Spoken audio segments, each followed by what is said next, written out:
तो दोस्तों स्वागत है हमारे चैनल पर।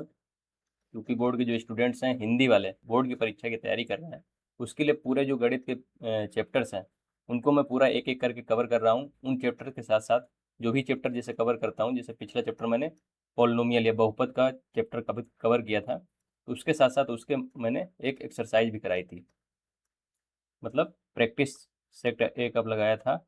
उसमें 10 क्वेश्चन थे और 10 क्वेश्चन अच्छे लेवल के थे, बेसिक से लेके जो पॉलिनोमियल के बेसिक क्वेश्चन हो सकते हैं उससे लेके काफ़ी एडवांस लेवल तक के। अगर उस चैप्टर को आपने कवर कर लिया है या वो प्रैक्टिस सेट आपने कवर कर लिया है, तो उसके बाद मैं गारंटी लेता हूँ कि जो पॉलिनोमियल चैप्टर से जो भी क्वेश्चन आपके बोर्ड में पूछे जाएंगे उसमें कुछ भी गलती आपके नहीं होंगे। तो इस तरह मैं हर एक चैप्टर को कवर करने की कोशिश कर रहा हूँ। जो भी हिंदी मीडियम स्टूडेंट्स हैं यूपी बोर्ड के और एनसीईआरटी बेस्ड जहाँ पे बुक्स चल रही हैं, क्योंकि एनसीईआरटी बेस्ड ही अभी जो बोर्ड परीक्षा में क्वेश्चन पूछे जाते हैं वो सारे एनसीईआरटी बेस्ड ही हैं। तो एनसीईआरटी बेस्ड सारे चैप्टर मैं एक एक करके कवर कर रहा हूँ। पहला चैप्टर जो मैंने पॉलिनोमियल वो कवर हो चुका है। दूसरा चैप्टर जो हमने पहले ही बोला था कि एक दो दिन में मैं कब फिर से पढ़ाऊँगा, तो इसकी थ्योरी वाला पार्ट जो है दो चर वाले रैखिक समीकरण, इसको थ्योरी वाला जो पार्ट है उसको मैं इस वीडियो में कवर करूँगा।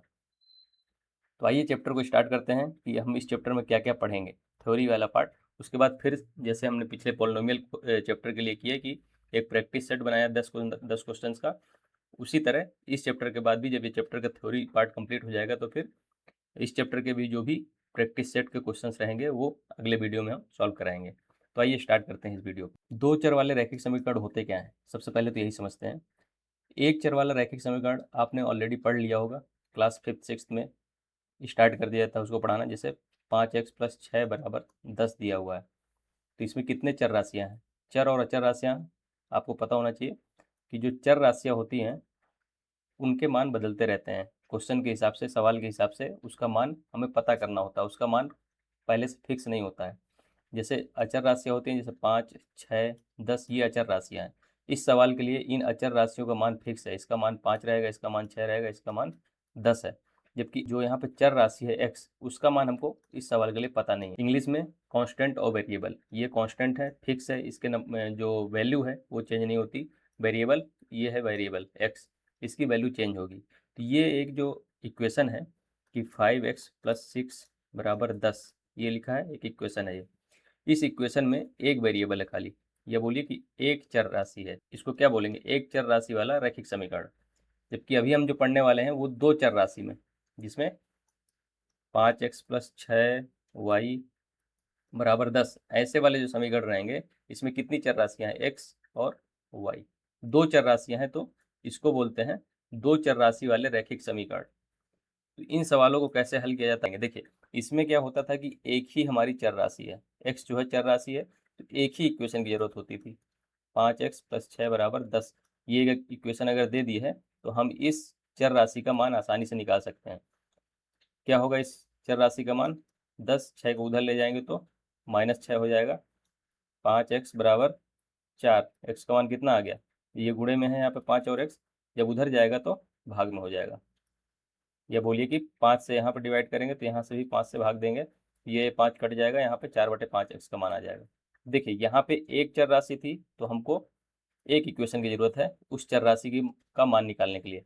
पर यहाँ पे देखिए क्या है, दो चर राशियाँ हैं, दो चर राशियाँ हैं, तो हमको दो समीकरण या दो इक्वेशंस की जरूरत पड़ेगी इन दोनों चर राशियों का मान निकालने के लिए। एक इक्वेशन से काम नहीं चलेगा, इस इक्वेशन से हम x और y दोनों का मान नहीं निकाल सकते हैं। आपको समझ में आ गया होगा कि दो चर राशि वाले समीकरण, रैखिक समीकरण जो होते हैं उनका क्या है, मतलब क्या है उनका। अभी तक ये तो आप पढ़ ही चुके थे। अब इसके बाद क्लास 10th के जो सिलेबस है उसमें दो चर राशि वाले रैखिक समीकरणों को आपको पढ़ना है। तो देखिए इस चैप्टर को जब शुरू करेंगे तो सबसे पहला ये आता है कि रैखिक समीकरण युग्म का ग्राफी विधि से हल कैसे निकालेंगे, ग्राफी विधि से हल कैसे निकाला जाए। जैसा कि मैंने पहले बताया कि रैखिक समीकरण है, उसमें दो इक्वेशंस होगी, जैसे x-2y = 0 और 3x-4y-20 ये दो इक्वेशन है। इन दोनों से को हल करने पे जो हमारा x और y का मान, जो चर राशियां हैं उनका मान आएगा। जबकि पहले क्या होता था, एक इक्वेशन रहती थी और एक केवल चर राशि रहती थी, तो उसका मान हम निकालते थे। बट अभी हमारे दो चर राशियां हैं, तो दो इक्वेशंस की जरूरत पड़ेगी, एक और दो। इन दोनों इक्वेशंस को हल करके दोनों जो चर राशि हैं उनका हम मान निकालेंगे। मान निकालने की बहुत सारी विधियां हैं, एक एक करके हम समझेंगे, बट अभी जो पढ़ने वाले हैं वो ग्राफीय विधि से कैसे इन दोनों का मान x और y का मान निकालेंगे। तो ग्राफीय विधि देखिए कैसे, ऐसे ग्राफ खींचेंगे इस वाली इक्वेशन का। कैसे खींचेंगे देखिए, x माइनस 2y लिखा है बराबर 0। तो कुछ नहीं करना है, ये एक स्ट्रेट लाइन होगी, मतलब सरल रेखा होगी। उसके लिए x का मान कुछ लीजिए, 2x के मान लीजिए, और उन 2x के मान के लिए y के मान क्या आ रहे हैं। जैसे x का मान हम लेते हैं एक बार 0। जब x का मान 0 लिया तो y का मान क्या आएगा यहाँ पे। x का मान अगर 0 रखेंगे तो y का मान क्या आ जाएगा, y का मान भी 0 आ जाएगा। तो x जब 0 है, यहाँ पे देखिए इधर साइड क्या होता है, x का धनात्मक, इधर x का ऋणात्मक, इधर y का धनात्मक और इधर y का ऋणात्मक। तो x का जब 0 लिए हम, x का मान, x का 0 मान किधर होगा, इधर धनात्मक होगा, मतलब 1 2 3 4 ऐसे हो जाएगा। इधर ऋणात्मक होगा, -1 -2 -3, तो यहाँ पे 0 होगा। तो x का मान जब 0 लिए तो y का मान कितना आया, 0। y का मान 0 किधर होगा, देखिए ऊपर y धनात्मक है, नीचे ऋणात्मक है। y 0 कहाँ पे है, यहाँ पे। तो जब x का मान 0 ले रहे हैं तो y का मान भी 0 आ रहा है, तो मतलब ये एक पॉइंट हो गया हमारा। इसको दूसरे कलर से ले लीजिए, ये एक पॉइंट हो गया, जो ये वाला पॉइंट। अगला पॉइंट कैसे निकालेंगे, अगला पॉइंट फिर से वही सेम प्रोसेस रिपीट करेंगे हम, कि x का मान एक बार 1 ले लेंगे। तब x का मान जब 1 लेंगे तो क्या हो जाएगा, 1 माइनस 2y बराबर 0, 2y बराबर 1। जब उधर ले जाएंगे 2y को, y का मान आ जाएगा मेरा 1/2। तो y का मान 1/2 आया जब x का मान हमने 1 लिया। तो x का मान 1 लिया मतलब x कहाँ पे है, इधर होगा। x का मान तो 1 यहाँ पे है, तो यहाँ पे जब x का मान 1 लिए तो y का मान ऊपर आया 1/2। देखिए ये 1 है, तो यहाँ पे आधा कहीं 1/2, तो ये एक पॉइंट बन जाएगा यहाँ पे। अब देखिए इन दोनों पॉइंट्स को जोड़ देना है, मिला देना है। इन दोनों पॉइंट्स को मिलाने से क्या आएगा, ये जो लाइन आई है, ये इस लाइन की इक्वेशन क्या है, x माइनस 2y बराबर 0। इस लाइन को, मतलब ये जो समीकरण लिखा हुआ है यहाँ पे, इसको आपने लाइन के रूप में ग्राफ में लिख दिया। देखिए कोई भी गणित का सवाल होता है उसको ग्राफिकली अगर आप देख पा रहे हैं, मतलब जो ग्राफ है उसमें आप उसको विजुलाइज कर पा रहे हैं, देख पा रहे हैं कि कैसे ये लाइन जा रही है, कैसे वो लाइन जा रही है, कहाँ पे इसका हल निकलेगा, तो बहुत ही आसान हो जाते हैं क्वेश्चंस। इस समीकरण हल करना बहुत आसान हो जाएगा और बहुत गलती के भी चांसेस जो है बहुत कम हो जाते हैं। तो हर सवाल को विजुलाइज अपने आंखों के सामने देखने की कोशिश करिए कि ग्राफ में ये कैसा बन रहा होगा। अब देखिए दूसरा समीकरण जो है ये वाला, 3x माइनस 4y माइनस 20, इसको हल करेंगे। कैसे हल करेंगे, फिर से वही सेम करेंगे कि x का मान हम पहले 0 रख देंगे, तो y का मान कितना आएगा, 3 इंटू 0 माइनस 4y माइनस 20 बराबर 0। ये 0 हो गया, 3 गुणे 0 0 हो जाएगा, -4y माइनस 20 बराबर 0। y बराबर कितना आ जाएगा, 20/-4, माइनस का 5 आ जाएगा। देखिए x का मान जब 0 है तो y का मान -5, x का मान 0 तो यहीं पे रहेगा, y का मान कहाँ पे रहेगा, -5 नीचे साइड यहाँ पे, मतलब ये एक पॉइंट होगा, एक पॉइंट। अब x का मान 1 रख लीजिए एक बार, x का मान 1 रखेंगे तब कितना हो जाएगा, 3 इंटू 1 माइनस 4y माइनस 20 बराबर 0, 3 माइनस 4y माइनस 20 बराबर 0, 4y बराबर -17।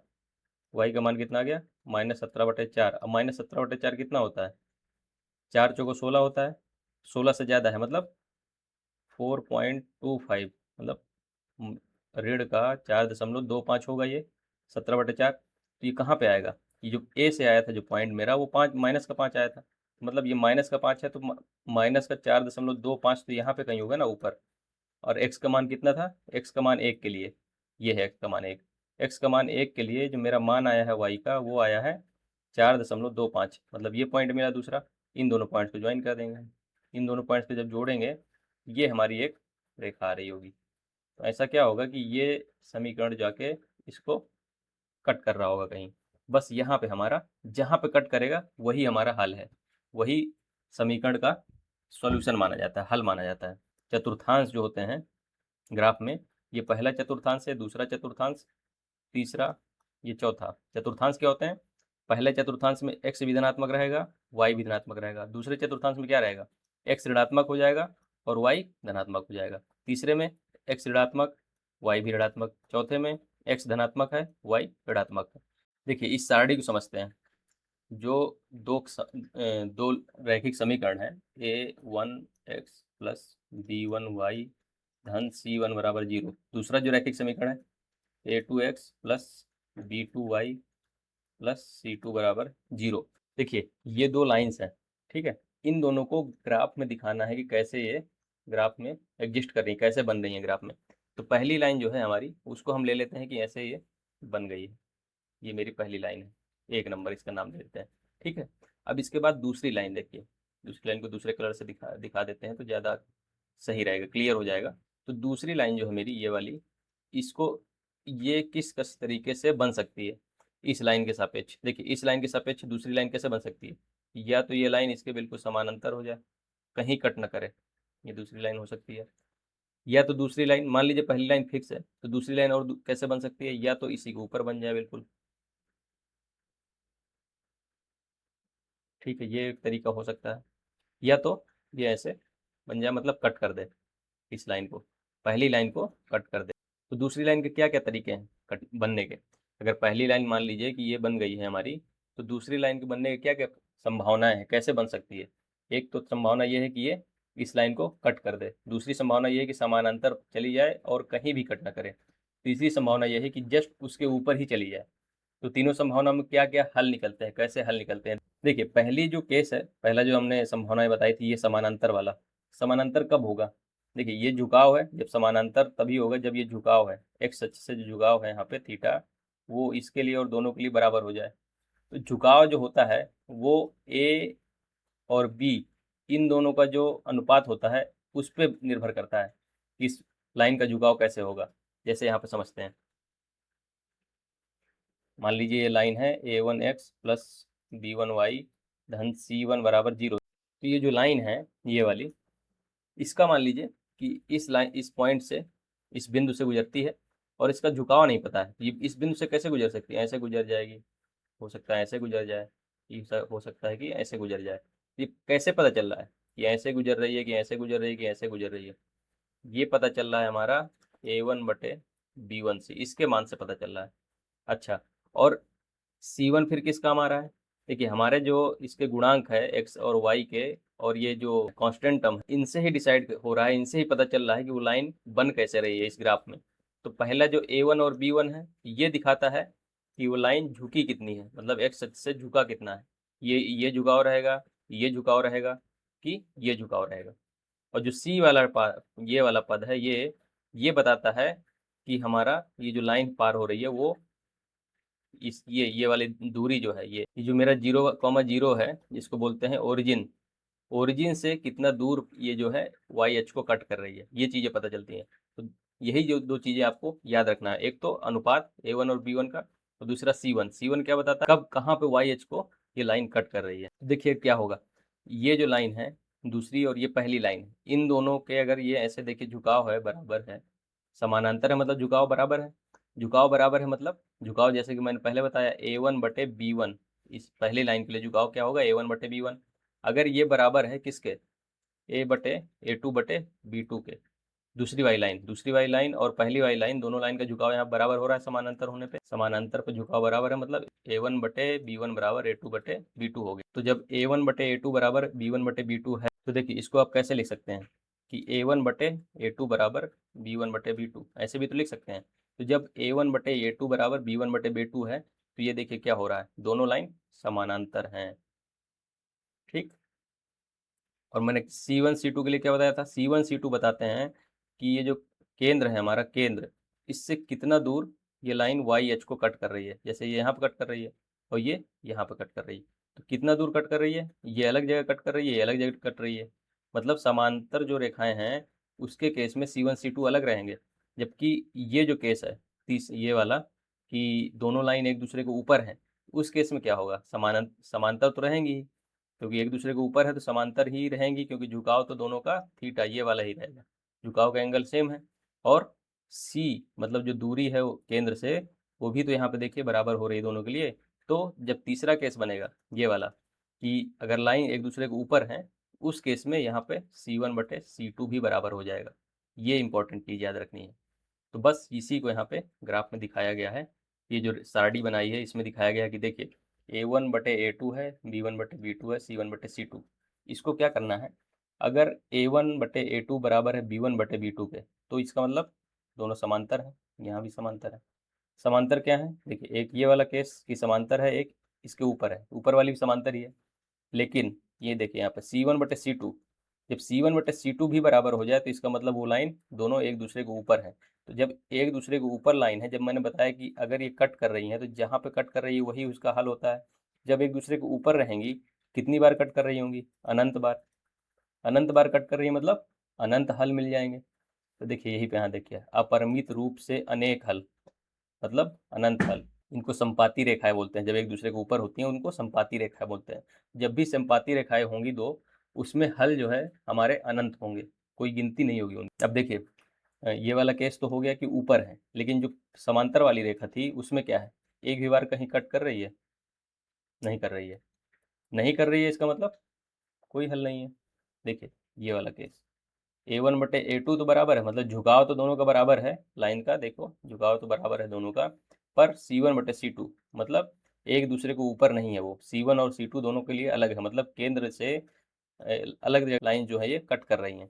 इसका मतलब वो समांतर रेखाएं हैं और कोई हल नहीं होगा, क्योंकि कोई हल क्यों नहीं है, क्योंकि कहीं भी कट नहीं कर रही है दोनों लाइंस, ये दोनों लाइंस कट कर रही हैं कहीं। तीसरा केस क्या है कि A1 A2 बराबर नहीं है। देखिए ये वाला जो केस है, ये वाला थर्ड वाला, इसमें A1 A2 बराबर नहीं है। क्यों, A1 A2 क्या दिखाता है, झुकाव।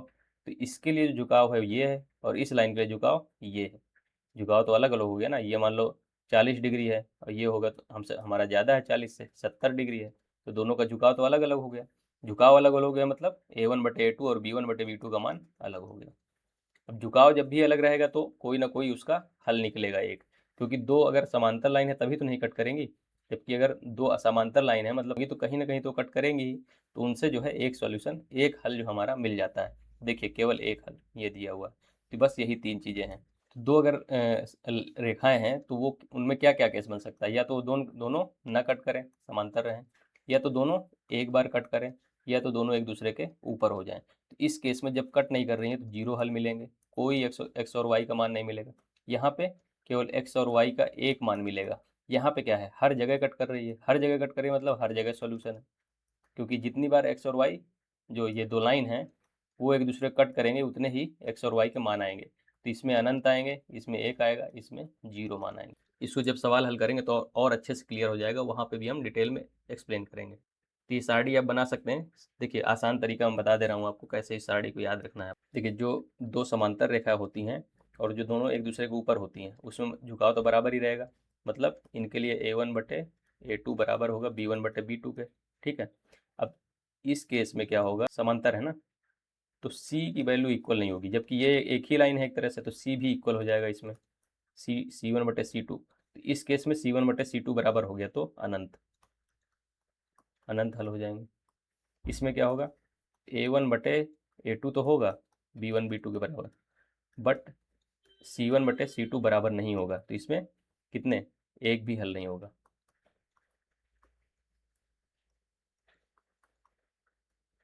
ठीक है। दूसरा केस क्या रहेगा कि A1/A2 बराबर ही न रहे B1/B2 के। अच्छा, इसमें C1/C2 जो है बराबर रहे या बराबर ना रहे कोई फर्क नहीं पड़ता है, केवल इन दोनों से फर्क पड़ता है। अगर उनका झुकाव बराबर नहीं है, झुकाव बराबर नहीं है अगर, तो वो एक दूसरे को कहीं ना कहीं कट कर ही देंगी, उससे एक हल आपका मिल जाएगा, एक हल मिल जाएगा। बस ये सारणी है। जैसे एक सवाल दिया हुआ है कि ग्राफ द्वारा जांच कीजिए कि समीकरण युग्म, एक ये युग्म है और ये एक युग्म है, ये दोनों संगत हैं कि नहीं। यदि ऐसा है तो उन्हें ग्राफ द्वारा हल कीजिए। ग्राफ में ही बनाना है, लेकिन पहले हम चेक कर लेंगे सीधे। तो पहली वाली जो इक्वेशन है x+3y बराबर 6, और दूसरी जो है 2x-3y बराबर 12, यही है दोनों, दोनों जो हमारे समीकरण दिए हुए हैं। इसके लिए ए क्या है, इसको लिख लेते हैं A1 बराबर 1, जो x का गुणांक है, x का गुणांक तो 1 है ना यहाँ पे। B1 बराबर जो y का गुणांक है, y गुणांक 3 है। C1 क्या है, 6। A2 क्या है, 2। B2 क्या है, -3। C2 है 12। ये दोनों के लिए पता चल चुका कि क्या क्या है ये। बस यहाँ से हमारा हल आ जाएगा। A1/A2 निकालिए, कितना आ रहा है 1/2। B1/B2 निकालिए, कितना आ रहा है 3/-3 मतलब -1। C1/C2 कितना आ रहा है 6/12 मतलब 1/2। देखिए A1/A2 और B1/B2 बराबर नहीं है। बराबर नहीं है मतलब क्या बताए थे ऊपर, अगर बराबर नहीं है इसका मतलब एक ही हल होगा। अब उस हल को हम निकाल लेंगे कि एक हल कौन सा है, क्या है वो। देखिए हल निकालने का आगे विधि जो है वो डिस्कस की जाएगी, लेकिन मैं बता देता हूँ कैसे हल निकालना है। x+3y बराबर 6 है लिखा हुआ है, 2x माइनस 3y बराबर 12। तो x का मान निकाल लीजिए आप। तो x का मान कितना आया 6 माइनस 3y। यहाँ से x का मान कितना आएगा 3y, -3y को इधर ले जाएंगे तो +3y हो जाएगा, और बटे 2 जो x का यहाँ पे गुणांक है उसको बटे 2 कर देंगे। तो x का मान यहाँ से आ जाएगा 12 + 3y/2, और x का मान यहाँ से जो आया था वो आया था 6 माइनस 3y। तो दोनों x बराबर ही होंगे, तो बस यहाँ पे इसको हल कर लेंगे। अब देखिए ये हमारा एक समीकरण बन गया है एक चर राशि पे y। इसको तो हम पहले ही 9th क्लास में हल करना सीख चुके हैं। तो यहाँ से y का मान आ जाएगा कुछ, तो वो जो y का मान आएगा उसको यहाँ पे जब रखेंगे, यहाँ पे रखेंगे तो ये यहाँ से x का मान आ जाएगा। ऐसे हल करते हैं, आगे और भी बहुत सारे तरीके हैं इसको हल करने के, वो हम इसमें डिस्कस करेंगे। तो देखिए वो ये भी सेम वही क्वेश्चन है लगभग, ग्राफ में आपको रिप्रेजेंट करना है। हम अभी थ्योरी पार्ट कवर कर रहे हैं तो क्वेश्चंस को ज़्यादा फोकस में नहीं रखते हैं। क्वेश्चंस के लिए हम डेडिकेटेड 10-15 क्वेश्चन अच्छे अच्छे लेंगे, जो बेसिक से हो स्टार्ट होकर बिल्कुल बोर्ड में जो टफ से टफ क्वेश्चंस पूछे जा सकते हैं उनको भी कवर करेंगे। तो उससे निश्चिंत रहिए, क्वेश्चंस आपको आसानी से सॉल्व हो जाएंगे। पहले आप थ्योरी समझिए, अच्छे से अगर समझ गए हैं तो क्वेश्चन सॉल्व करने में तो कुछ नहीं है। जैसे ये सवाल देख लेते हैं, एक क्वेश्चन को ही हल कर लेते हैं। अनुपातों A1/A2, B1/B2, C1/C2 की तुलना कर ज्ञात कीजिए कि निम्नलिखित समीकरण के युग्म संगत हैं या असंगत। संगत असंगत खाली पता करना है। तो A1/A2 निकाल लिए, B1/B2 निकाल लिए, C1/C2 निकाल लीजिए। तो एक सवाल ले लेते हैं ये वाला, मान लीजिए। तो इसके लिए ये वाले समीकरण जो 2x माइनस 3y बराबर 8 है, ये 4x माइनस 6y बराबर 9 है। तो इसमें A1 क्या है 2, B1 क्या है -3, C1 क्या है 8, A2 क्या है 4, B2 -6, C2 9। अब निकालना क्या है A1/A2। A1/A2 क्या होगा 2/4 मतलब 1/2। B1/B2 क्या होगा -3/-6, माइनस माइनस कट गया, 3 और 6 कट गया तो 1/2। मतलब A1/A2 जो है बराबर आ रहा है B1/B2 की। मतलब इससे क्या क्लियर हो रहा है, या तो वो लाइन दोनों समांतर हैं या तो एक दूसरे के ऊपर है। तो एक दूसरे के ऊपर है कि नहीं है ये इससे पता चलेगा। देखिए C1C2 जो है हमारा वो C1/C2 निकालेंगे 8/9 आ रहा है, जबकि A1/A2 जो है 1/2 आ रहा था। A1/A2 1/2 आ रहा था, तो ये तो बराबर है नहीं। जब बराबर नहीं है इसका मतलब क्या हुआ, अगर बराबर होते तो ये ऊपर होते जस्ट, बराबर नहीं है इसका मतलब वो समांतर है। समांतर में तो कोई हल होते नहीं है। तो यही यहाँ पर पता करना था कि संगत है कि असंगत है।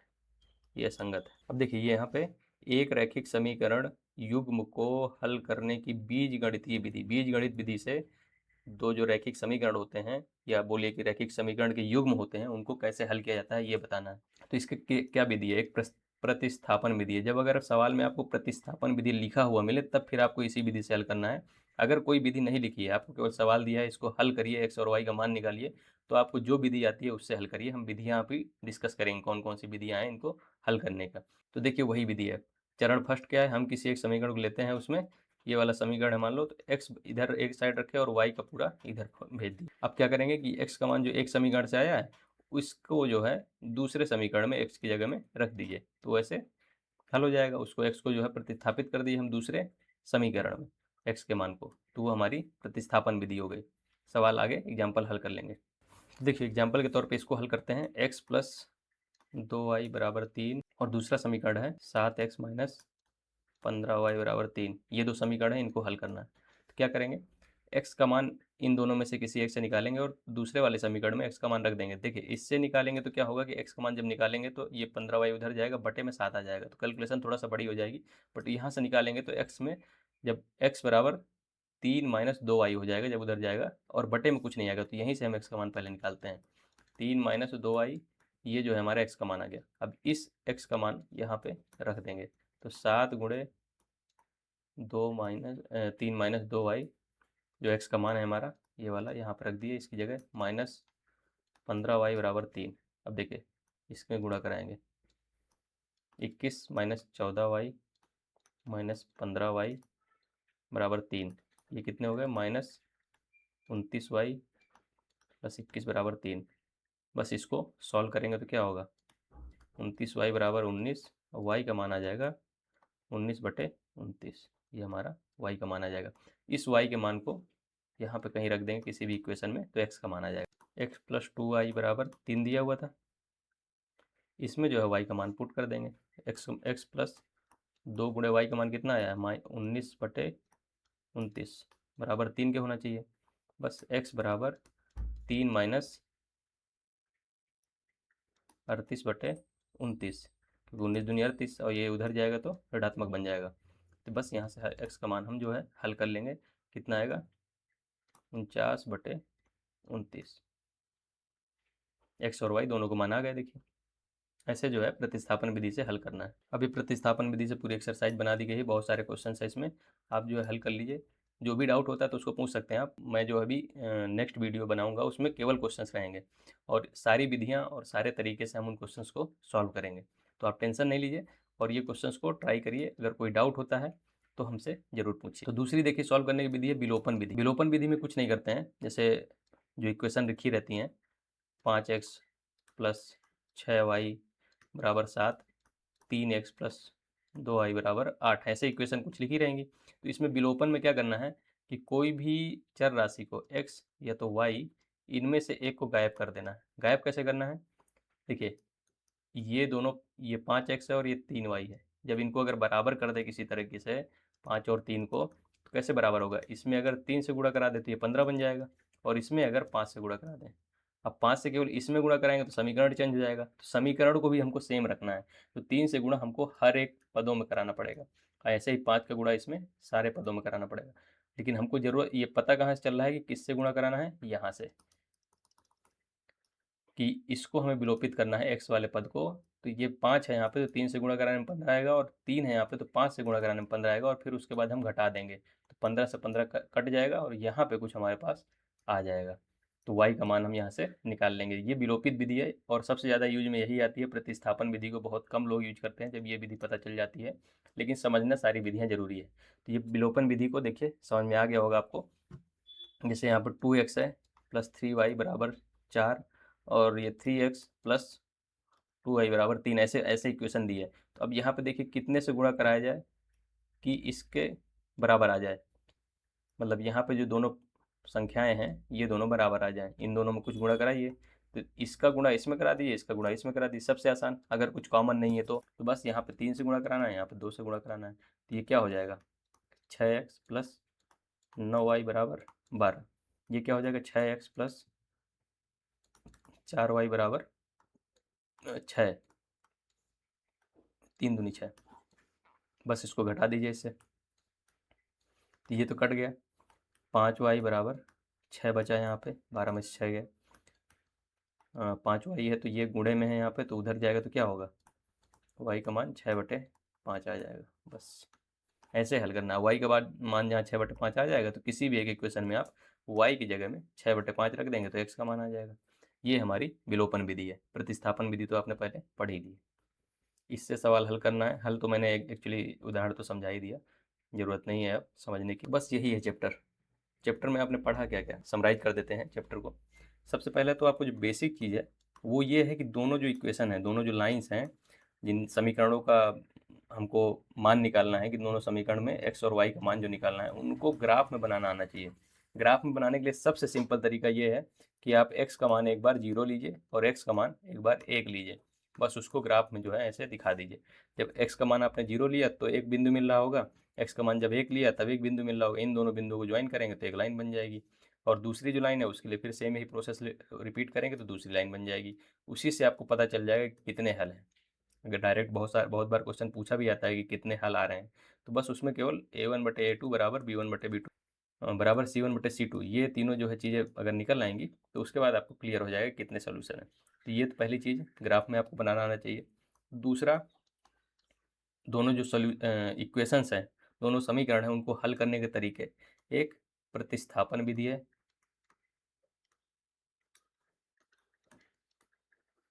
और दूसरी विलोपन विधि। प्रतिस्थापन विधि में क्या करते थे, मान लो एक इक्वेशन ली है,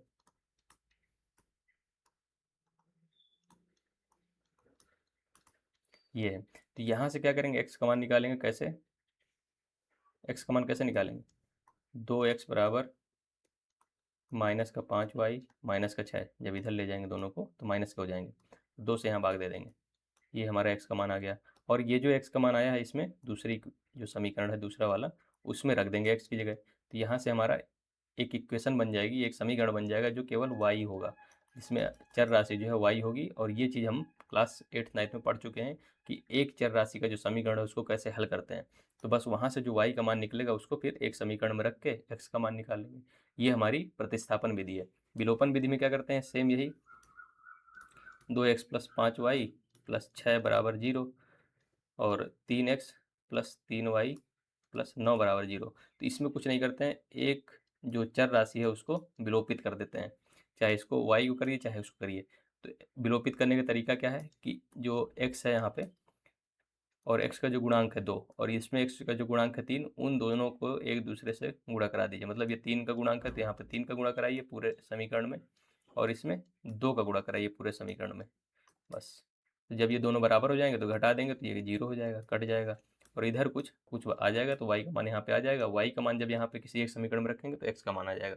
बस ये दो विधि आपकी हो, बस यहीं पे चैप्टर हमारा समाप्त होता है। 10वीं के जो पाठ में जितना भी सिलेबस था वो मैंने बता दिया है।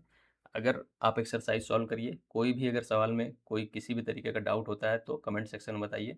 और जो अगला वीडियो है जो इसका प्रैक्टिस सेट होगा, इस चैप्टर के जितने भी अच्छे क्वेश्चंस होंगे बेसिक लेवल से लेके एडवांस लेवल तक के, वो सब हम नेक्स्ट वीडियो में कवर करेंगे।